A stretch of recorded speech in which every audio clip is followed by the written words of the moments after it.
ซิวแต่ก็โลไม่ต่างไม่จะปูแปดซิปเลยกันไม่มาถึงการสร้างเพิ่น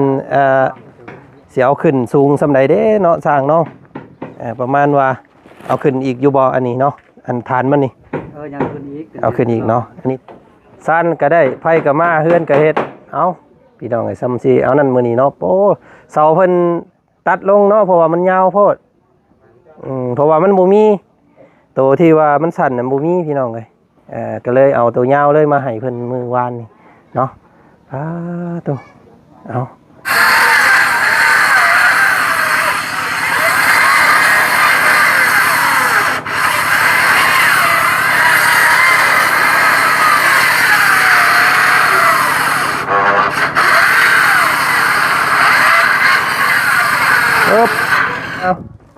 เอาใส่ผ้าคงผ้าเข่าให้ทางเพิ่นสบายดีอันเอ็มร้อยกับยายเพิ่นรถเนาะลาบซุกลาบดิบกับตบกินแล้วกินแล้วเอาให้เอากินอีกก็กินเนาะยันขลัมโอ้เพิ่นไปลากเฮ็ดตอนได้ไว้อีหลีเนาะสร้างเฮ็ดเนาะไปกับมาอะไรมื้อนี้อยู่เนาะทางนี้เนาะเผาแต่กองเข่าเผาแต่หัวเข่าเนาะสบายดีเด้อแม่เด้อเพิ่นมากแต่เช้าเพิ่นบ่นี่โอ้มาสายเดียวตลอดเพิ่นนี่เนาะจักจุดเพิ่นเฮ็ดให้เพิ่นจักจุดอ๋อมาเดินให้ซื่อๆบ่นี่โอ้เดินสายไฟให้ก่อนซื่อๆโอ้ยตายซะพี่น้องมาให้อันเบิ่งฮู้เบิ่งห้อยซื่อแล้วซะอันนี้เนาะดอกเตอยังบ่ได้อยู่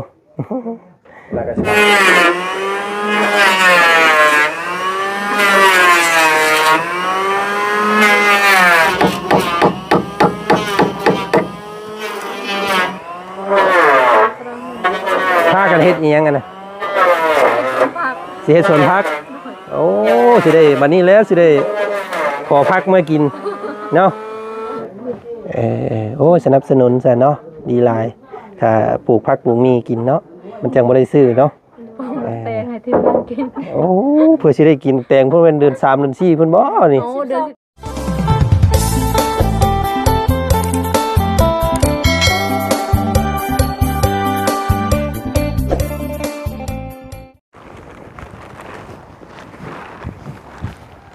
นี่แหละเพิ่นว่าพี่น้องเอ้ยเนาะ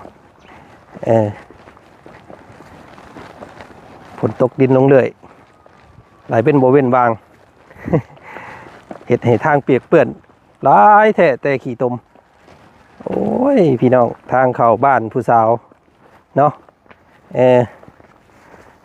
บ้านน้องจันธิดาน้องหัวยั่วใจขนาดพี่น้องเอ้ยเนาะบ่าวจันตั้งชื่อให้2คนเพิ่นใหม่เพื่อบ่อยากให้ FC หลายคู่หลายคนเอิ้นหลายเทื่อว่าจันสิตั้งชื่อให้จันมณีเนาะ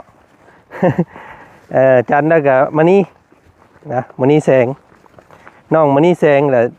สิย่อลงมาแต่มณีน้องจันมณีเอิ้นจันมณีแหละแม่นแล้วเบิด2คน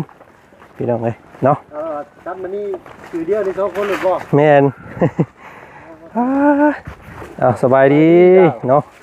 เอารถเข้าบ่ได้พี่น้องเอ้ยขี่มอเตอร์ไซค์เบาเคยล่าเพิ่นเนาะมันรถเพิ่นค่อนข้างจะต่ำแน่มันเลยอันว่าขูดกึกก็เลยบ่ได้เอาเข้ามาจอดฝากไว้อยู่ทางเข้าพุ่นตัวย่าเขายืมอยู่นี่ก็ได้จอดไว้ระวังเด้เนาะออกมาเห็นแต่ห้อยก็บ่ว่าอีกเด้อพี่น้องเอ้ยทางโหดขนาดเนาะว่าเสียงเพิ่นยังไปหาเจืองยังบ่แล้วพี่น้องเอ้ยก็เลยพวกเฮาเดินทางมาก่อนเนาะขี่แมงกะไซมามื้อนี้พี่น้องเอ้ยโอ้เป็นกิโลพอได้ย่างเข้าไปหาเรานี่ประมาณกิโลกว่าพุ่นแหละย่างเข้ามามันใกล้ๆได้พี่น้องเอ้ยเนาะมื้อนี้ก็ซื้อเนี่ยอยากเนี่ยกินมาให้สร้างเพิ่นแน่แล้วก็ซื้อเครื่องดื่มแน่จุดนี้แหละพี่น้องเอ้ยจุดสำคัญเนาะ ต้องลงคลิปไปเมื่อวานนี่มีคอมเมนต์มาหลายเนาะทางเขาเฮียนคือเป็นแบบนี้เนาะว่าซั่นเนาะก็ธรรมดาบ้านเฮาพี่น้องเอ้ยเนาะก็ซ้ำนี่แหละเนาะไปทางใดบัดนี้เฮาสิโค้งทางใดได้อันนี้โอ้พี่บ่โอ้ไหวพี่น้องเอ้ยทางเข้าบ้านเพิ่นโอ้ฮ้อนก็ฮ้อนบาดนี่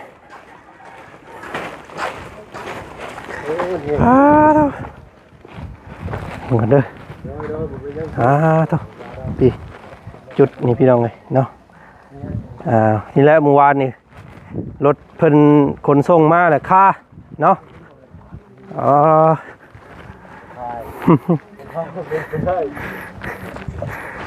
โอ้ย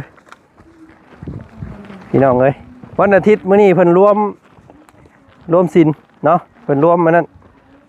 รวมโบสถ์ปุ๊บเฮ้ยตัว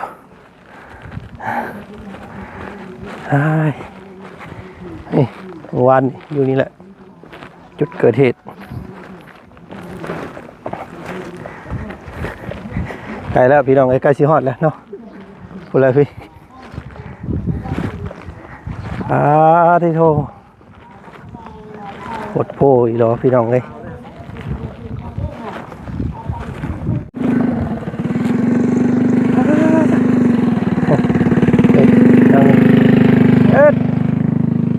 ปุ๊บ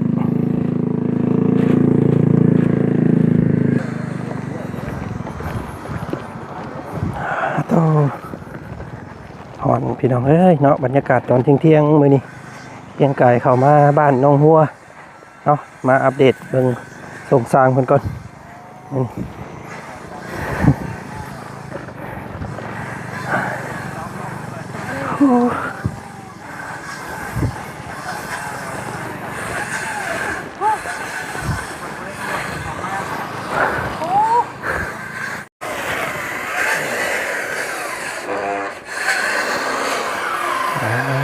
เนาะตัดภาพมาทางที่เนาะยุ่มเท่าแกงตีนมากกว่าสิฮอดพี่น้องไงมื้อนี้เนาะเหือใดไข่ย่อยมาฮอดจอดถึงแล้วพี่น้องไงเนาะมากับป้าผู้พ่อกับสร้างเพิ่นเนาะเห็นสร้างเพิ่นอุ้ยป้าโตไปบ่แล้วซานซีนเพิ่นอันนี้เนาะแปลนเติดพี่มาบ่ทงบ่ทันพี่น้องเอ้ยเนาะมาแล้วเห็นสร้างเพิ่นตั้งเสาเรียบร้อยเลยโอ้รวดเร็วว่องไวอีหลีนี่พี่น้องเอ้ยเนาะตอนนี้เพิ่นกำลังกันว่าเฮ็ดฐานบันไดอยู่เนาะโอ้โหได้เลยต่อจนดอกซิวแต่ก็โลไม่ถ่ายไม่จะปูแปดซิปเลยกันไปประเทศกาสร้างเพิ่นเสียเอาขึ้นสูงสำใดเด้เนาะสร้างเนาะประมาณว่าเอาขึ้นอีกอยู่บ่อันนี้เนาะอันฐานมันนี่ยังขึ้นอีกเอาขึ้นอีกเนาะอันนี้แทกเบิ่งก่อนเนาะกาพออยู่บ่ดินบล็อกกาพออยู่เนาะไว้ดีสร้างนี่เนาะมาหลอดแปลนเติดไว้เลยโตจะคนสร้างมื้อนี่คือเก่าคนนึงไปเลยไปขึ้นเบียกเลยระบาวพันซีโอ้รถอันปริมาณสร้างลงมื้อนี่เนาะเดี๋ยว5 บาทนี่เนาะพี่น้องให้สร้างเพิ่นกำลังลงไม้ลงมือพากันต่อเติมเพื่อนน้องเพิ่นอยู่เนาะห้อยไฟกับมามื้อนี้บ่นี่มามื้อนี้แหละโอ้นี่เลยสร้างอยู่เฮือนนี่เลยสร้างโอ้สร้างไฟกับมามื้อนี้เอ้าพี่น้องเอ้ยเนาะเพราะว่าเห็นสายไฟไฟกับมาบันไดก็เฮ็ดมื้อนี้พี่น้องเอ้ยเนาะซ่านก็ได้ไฟกับมาซ่านก็ได้ไฟกับมาเฮือนก็เฮ็ดเอ้าพี่น้องเอ้ยซ้ำสิเอานั่นมื้อนี้เนาะโอ้เสาเพิ่นตัดลงเนาะเพราะว่ามันยาวโพดเพราะว่ามันบ่มีตัวที่ว่ามันสั่นน่ะบ่มีพี่น้องเอ้ยก็เลยเอาตัวยาวเลยมาให้เพิ่นมื้อวานนี่เนาะตัวเอา เนาะเห็นรูปเห็นหางในเด้อบ้านนี่พี่น้องเอ้ยเนาะทางบ้านของน้องเพิ่นเนาะซานก็ไม่บ้านนี้เนาะบันไดก็ได้เนาะไฟก็มีเนาะขาดแต่ผู้คู่ครองเท่านั้นแล้วผู้เสกสาวเพิ่นก็ได้พี่น้องเอ้ยอ๋อฮ้อนๆขอส้นห่มน้ำแน่เกือบไหม้พี่น้องเอ้ยเนาะย่างเข้ามามื้อนี้ฝากรถมอเตอร์ไซค์ไว้อยู่ทางเข้าพูเฮ้ย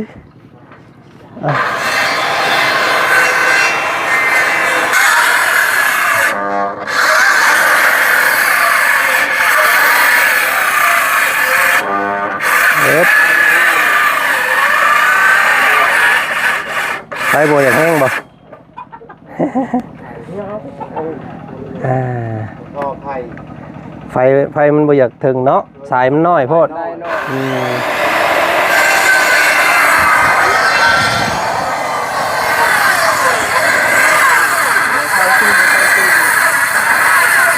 ต้องใช้อันเทคนิคหน่อยนึง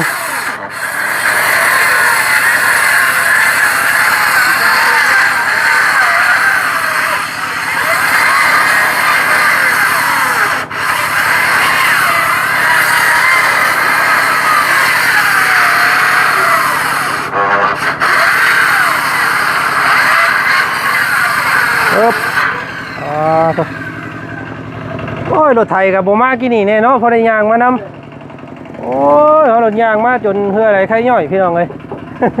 เนาะ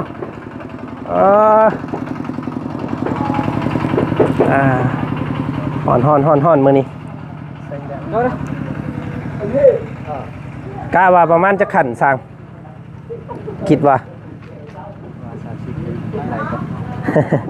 ให้บ่ให้คู่ได้สั่งเด้อเฮ็ดนี่ได้ก็ได้บ่ให้คู่แม่ให้เป็นขี้บันไดเนาะ7ก็ได้9ก็ได้หรือว่า5ก็ได้เนาะ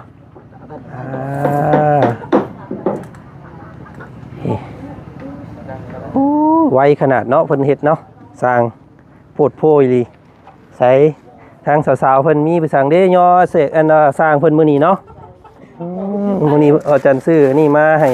ข้าวเที่ยงเดี๋ยว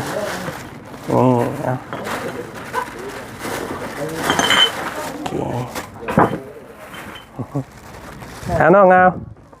เอาใส่ผ้าคงผ้าเข่าให้ช่างเพิ่นสบายดีอันเอ็มร้อยกับยายเพิ่นรถเนาะลาบสุกลาบดิบกับ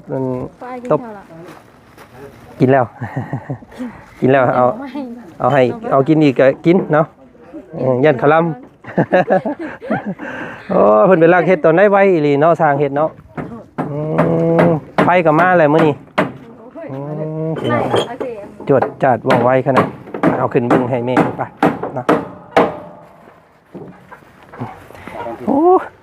พอสิโทรให้ชุมเจ้าเอารถไปรับเอาอยู่ย่างออกมาเด้แต่ทางผู้พี่น้องก็สิฮอดนี่สิลบไปให้ก่อนเนาะโอ้เกิดเป็นลมใช้สามีนุ่มเพิ่นอยู่เทิงพี่บ่อันนี้ขนาดเพิ่นเอาบ่ได้เอาขึ้นสูงเด้อเพิ่นสิเฮ็ดให้เป็น2ตลบตำเบิงเนาะขึ้นหม้องนี้แล้วก็สิยับยวงขึ้นหน่อยนึง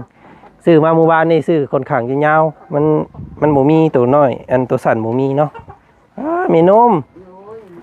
เฮ็ดไปสั่งอยู่เนาะทางนี้เนาะเผาแต่กองเข่าเผาแต่หวดเข่าเนาะสบายดีเด้อแม่เด้อเพิ่นม่างแต่เช้าเพิ่นบ่นี่แปนเติดบาดนี้พี่น้องเนาะไม่ต้องห้องตามจักมีหยังได้สิบ่พอแน่เนาะก็เดี๋ยวสิถามสร้างเพิ่นอีกทีนึงเอาเพิ่นให้เพิ่นเฮ็ดอันขั้นตอนแรกไปก่อนเนาะใกล้สิเห็นความคืบหน้าอีกแล้วพี่น้องก็สร้างโอ้โหน่าอันสร้างไฟเพิ่นก็มามื้อนี้พี่น้องเอ้ยใช้ขึ้นไปทักทายหัวหน้าสร้างเพิ่นก่อนสร้างไฟ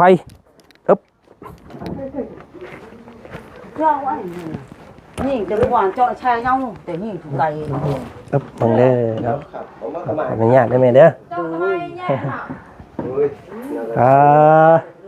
สบายดีสร้างไฟสบายดีเนาะโอ้เพิ่นเดินนั่นว่ากระดงกระดานเรียบร้อยเลยนี่พี่น้องเจาะชายเงาของตัวบังเด้อ ไปเนี่ยไปเลย ได้อันใหม่เลยพี่น้องเลยเนาะเอาตัวใหม่เลยสบายดีทางมาคนเดียวป่ะโอ้มาสายเดียวตลอดเพิ่นนี่เนาะ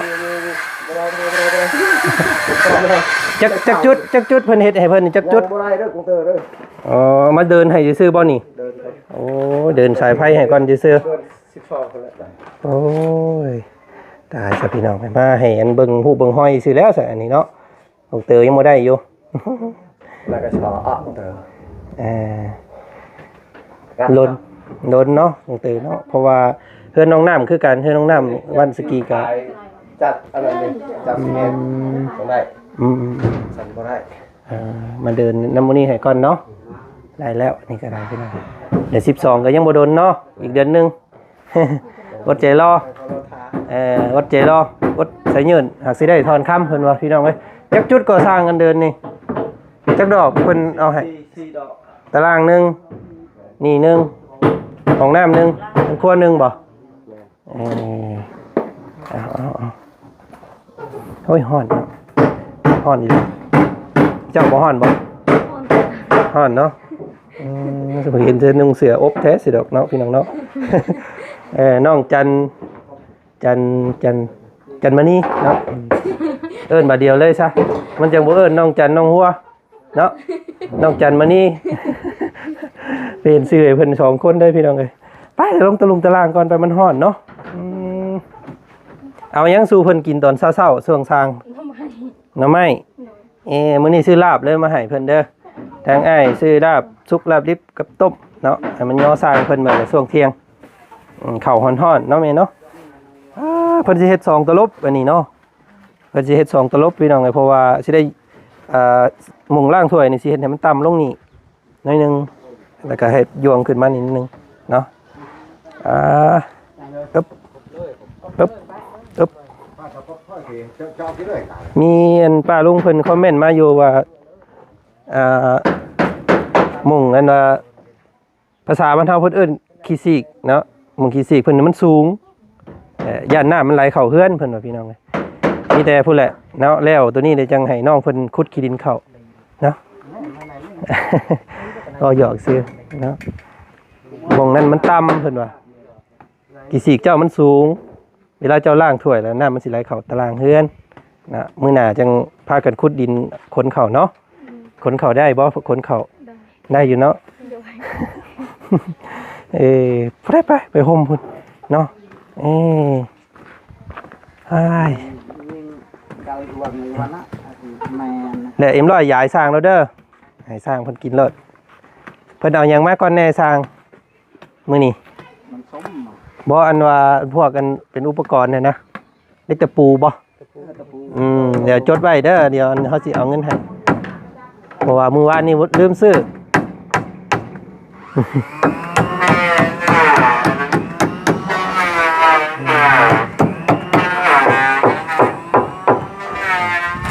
เอาพี่น้อง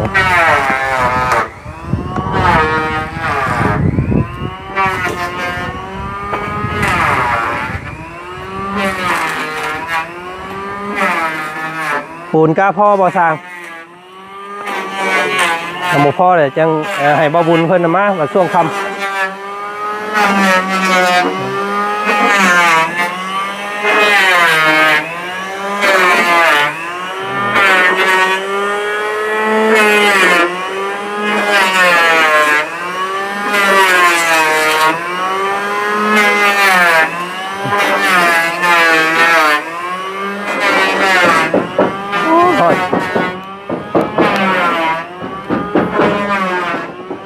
ปึ๊บ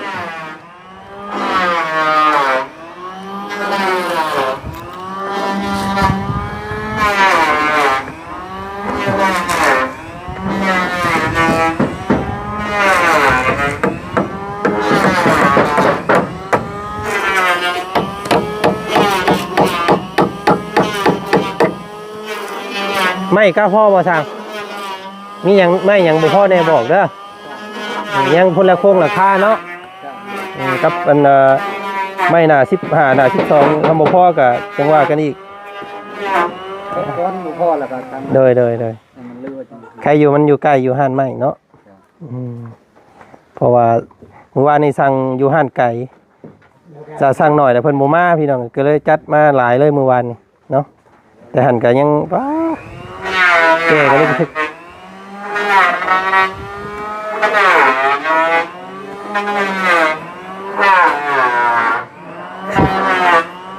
ฮ้อนเนาะฮ้อนคัก อะไรไปดูคุณ พากันเฮ็ดอีหยังกันน่ะ ผัก สิเฮ็ดสวนผักโอ้สิได้บัดนี้แล้วสิได้ขอผักมากินเนาะลองเบิ่งเจ้าเคยปลูกอยู่บ่เคยอยู่เคยปลูกผักหยัง ผักกาดหอมแล้วก็มะเขือ อ๋อลองเบิ่งเนาะย่านแต่ไก่กินแล้วข่อยว่าเนาะมันต้องเอาอันแยงเอากระด้างมาขังข้างในเด้สั่นเดี๋ยวบ่ได้กินเนาะแม่นต้องซื้อแยงแบบอันขังข้อไก่มาขังสั่นเดี๋ยว มันเรืออยู่เลยเรือแต่เห็ดขอไก่ อ๋อโอ้สนับสนุนซะเนาะดีหลายถ้าปลูกผักปลูกมีกินเนาะมันจังบ่ได้ซื้อเนาะ แตงให้ที่บ้านกิน โอ้เพื่อสิได้กินแตงเพิ่นเป็นเดือน3เดือน4เพิ่นบ่นี่ โอ้เดือน12เดือนนึงก็ได้ แม่นบ่คือไวแท้เจ้าไปเอายังใส่มัน มักแตงอันนั้นเลย แตงดอ แตงสีขาว เอาสิคือน้องเพิ่นเว้าอยู่บ่ซะพี่น้องไงเนาะถ้าเบิ่งเนาะเราตัวกันซื่อบ่จักเดือน12ได้กินตอกใส่เดือน4เดือน5เพิ่นบ่จัก โอ้ยจะแม่หรือบ่ เพิ่น แต่ว่าสิปลูกหลาย ใกล้อันสิมีน้ำแต่เพิ่นก็มีอันหัวคิดแนวปลูกพี่น้องเอ้ยเนาะปลูกกำลังสิพากันปลูกผักปลูกมีเนาะสร้างเพิ่นมาแต่จักโมงเช้านี่6 โมงพู้เรื่องคุมข่อยยังบ่ตื่นครับ เนาะมาว่าทันครับเพิ่นมั่งพี่น้องเอ้ยเนาะเรียบร้อยไปเลยบ่เป็นหยัง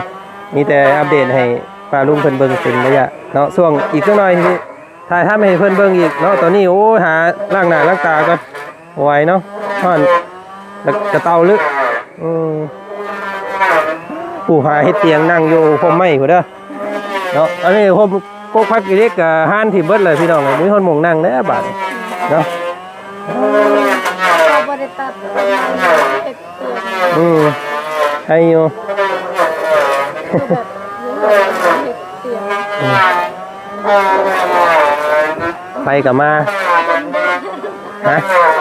ไปกับมีเนาะบันไดก็ได้มื้อนี้เพื่อนครัวก็กำลังสิแล้วติดตามเบิ่งเนาะไปแล้วซั่นคลิปนี้ไปก่อนเด้อฮ้อนบ่ไหวแล้วโอ้ยากได้สิเทื่อข่อยบ่ได้เห็นเทื่อข่อยง่ายๆเด้มันใหม่บัด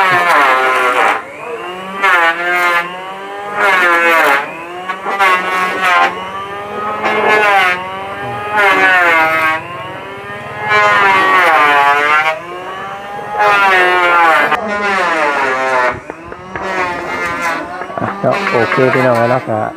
ล่าสุดเนาะเพื่อนน้องหัวเพิ่นพี่น้องเนาะไปกับมาแล้วกับบันไดกับม่างซ่านกับม่างเรียบร้อยกำลังดำเนินการอยู่พี่น้องเลย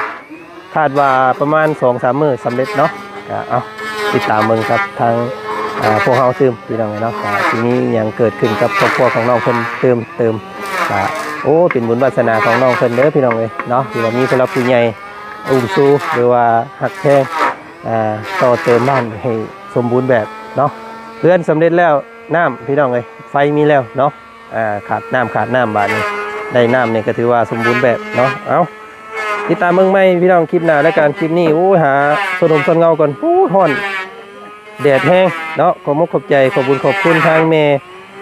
บุญมีเด้อพี่น้องเด้อเนาะทางช่องของแม่จันเมบุญมีเนาะขอให้แม่จงได้บุญได้กุศลน้ำกันเนาะขอให้มีแต่ความสุขความเจริญได้แม่เด้อสุขกายสบายใจปรารถนาสิ่งใดขอให้สมใจปรารถนาเด้อเนาะพี่น้องสบายดีสวัสดีคลิปนี้พี่น้องทางบาจันไปก่อนเนาะแล้ว